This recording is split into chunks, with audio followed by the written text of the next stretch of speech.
अस्सलाम वालेकुम जी। State bank के टेस्ट अनाउंस हो गए हैं और इस वीडियो में मैं बड़ी तफसील में बात करने जा रहा हूँ, तो मेरे साथ रहिएगा। सबसे पहली बात जी, स्टेट बैंक या किसी भी जॉब के हवाले से ना बहुत ही स्टूपिड किस्म के सवाल आते हैं अक्सर। मैं स्टूपिड इसलिए कह रहा हूँ कि ये वो सवाल आते हैं कि अगर आप इसको पढ़ लेना डिस्क्रिप्शन में जो जॉब डिस्क्रिप्शन लिखी है या जो ऐड लिखा है तो क्लियर हो जाएगा। लेकिन इसके बावजूद पूछना सर एज लिमिट क्या है, लिखा हुआ है पढ़ लो यार। तो यार ये तमाम चीज़ें ना खुद ही पढ़ लिया करें। अब आ जाते हैं ज़्यादा इंपॉर्टेंट मामलात पर। अप्लाई करने का प्रोसीजर ये सब आपको पता है। टेस्ट कैसे देना है, सबसे इंपॉर्टेंट बात। टेस्ट में होंगे 3 मार्क्स, 3 पोर्शंस। मुझे कैसे पता है? इसलिए क्योंकि आपके भाई ने 3 मरतबा स्टेट बैंक का टेस्ट दिया। एक मरतबा भाई अल्हम्दुलिल्लाह 1 नंबर से फेल हुए और 2 दफ़ा भाई ने पास किया। अच्छा, और दोनों मरतबा अपॉइंटमेंट हुआ है, एक मरतबा OG1 के लिए, एक दफ़ा OG2 के लिए। उसके पीछे भी बहुत लंबी एक कहानी है, लेकिन फिर मैं आपको बताऊँगा। अच्छा जी, स्टेट बैंक का जब आप टेस्ट देते हो तो OG1 का टेस्ट हो या OG2 का टेस्ट हो, जो टेस्ट होता है उसमें बुनियादी तौर पर 3 पोर्शंस होते हैं। पहला पोर्शन होता है इंग्लिश का। इंग्लिश के लिए क्या करना है? सबसे पहली चीज़ जो आपको चाहिए वो है स्ट्रॉन्ग वोकैबुलरी।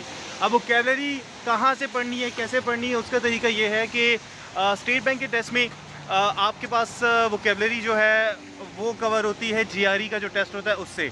तो आप GRE हाई फ्रीक्वेंसी वर्ड्स देख लें या गेट की जो हाई फ्रीक्वेंसी वर्ड्स हैं आप उनको देख लें। आपकी वोकैबुलरी की जो प्रॉब्लम है वो सॉल्व हो जाएगी।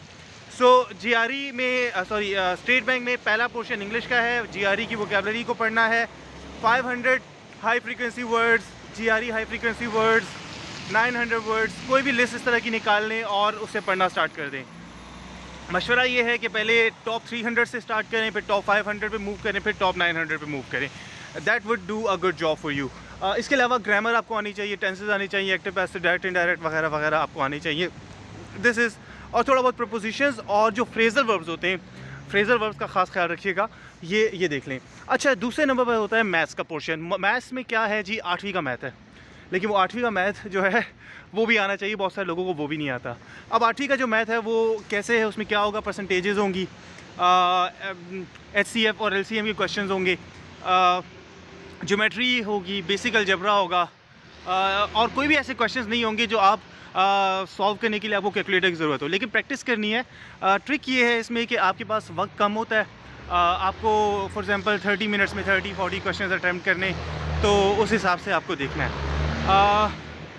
ये थोड़ा सा ट्रिकी हो जाएगा, लेकिन इंशाल्लाह होपफुली बहुत सारे लोग कर लेंगे। द ट्रिक इज़ कि बस आपने वही किताबें ले लें यार, गेट जनरल की, और उसमें जो मैथ है उसको पढ़ना स्टार्ट कर दें। कोई मुश्किल नहीं है अगर आप करने पर आएँ। तीसरा पोर्शन जो है, this is my favourite and this is tricky. और मैं आपको बता रहा था कि मैं फ़ेल हुआ था। मैं फ़ेल इसी पोर्शन में सिर्फ 1 नंबर से हुआ था। जनाब, ये जो पोर्शन है ये है जनरल नॉलेज का। लेकिन general knowledge simply general knowledge नहीं है, बल्कि यहाँ की जो जनरल नॉलेज है उसमें आपको क्या क्या पढ़ना है। आपको सबसे पहले तो पाकिस्तान की इकॉनमी को पढ़ना है। पाकिस्तान की इकॉनमी से क्या मुराद है जी, कि हमारा GDP growth rate last year क्या रहा, हमारा मिसाल के तौर पर करंट अकाउंट डेफिसिट कितना है, स्टेट बैंक के फॉरेन एक्सचेंज रिजर्व आजकल कितने हैं। ये जो है ये आपको पता होने चाहिए। अब इसके लिए 2 सोर्सेज हैं सबसे बेस्ट। पहला सोर्स है इकोनॉमिक सर्वे ऑफ पाकिस्तान। यहाँ इसको निकालें, पिछले साल का पूरा इकोनॉमिक सर्वे देखें। ये 150 पेज का डॉक्यूमेंट है, लेकिन आपकी सिटी बिटी गुम नहीं होनी चाहिए। उसमें जो हाइलाइट्स का पेज है ना, उसको देख लेना है। आपको अंदाज़ा हो जाएगा कि हमारी GDP कितनी है, GDP में सर्विस सेक्टर की कंट्रीब्यूशन कितनी है, एग्रीकल्चर की कितनी है और इंडस्ट्री की कितनी है। हमारे यहाँ एक गलतफहमी, हमें हमेशा ये पढ़ाया गया, बताया गया कि Pakistan is an agricultural economy, और हमारी इकॉनमी में जब मैं बच्चा था तो मैंने पढ़ा था 70% जी एग्रीकल्चर कंट्रीब्यूट करती है। इट्स नो मोर सो। पिछले सालों के फिगर्स बता रहा हूँ तो 50 to 55% के करीब सर्विस आपकी GDP में कंट्रीब्यूट करती है। 20 to 25% के आसपास एग्रीकल्चर है, और बकाया जो है 20 to 25% वो आप कह लीजिए कि इंडस्ट्री के हाथों में। आपको ये पता होना चाहिए। इसके अलावा ये मतलब इकोनॉमिक सर्वे ऑफ पाकिस्तान में जो बेसिक चीज़ें हैं वो आपको पता हों। जो हाइलाइट्स का पोर्शन है, इसका पहला जो पोर्शन है ना वो हाइलाइट्स है, वो तकरीबन 10 पेज हैं, वो आपको देखना है। इसके अलावा IBP institute of banking of Pakistan के नाम से एक इदारा है, और इनका एक न्यूज़ बुलेटिन आता है, वीकली इकनॉमिक बुलेटिन आता है, जिसमें आपको पता होता है कि यार इकॉनमी के हवाले से ना बड़ी बड़ी ख़ास खबरें होती हैं। इसके साथ दोस्ती कर लें जी, क्योंकि यहाँ से आपका पेपर आएगा, यहाँ से आपका पेपर बनेगा ही बनेगा। इसके अलावा जी ये जो जनरल नॉलेज है, इसमें मैंने आपको इकनॉमिक अफेयर्स के बारे में बता दिया। करंट अफेयर्स होंगे, पीएसएल का विनर इस साल का कौन था 2022 का, एक सवाल आ सकता है, कंफर्म आएगा 2-3 दफ़ा दिया पेपर तो ये सवाल आए। अच्छा, इसके अलावा कोई इस तरह का वाक़या होता है, जैसे मेरी बारी में आया था कि जुनैद जमशेद का इंतकाल जिस फ़्लाइट में हुआ वो कौन सी एयरलाइन थी या वो जहाज़ कौन सा था। तो इस तरह के जो मोस्ट रीसेंट इवेंट होते हैं 1-2 महीनों के, उनके बारे में पूछा जा सकता है, उनको थोड़ा सा पढ़िएगा।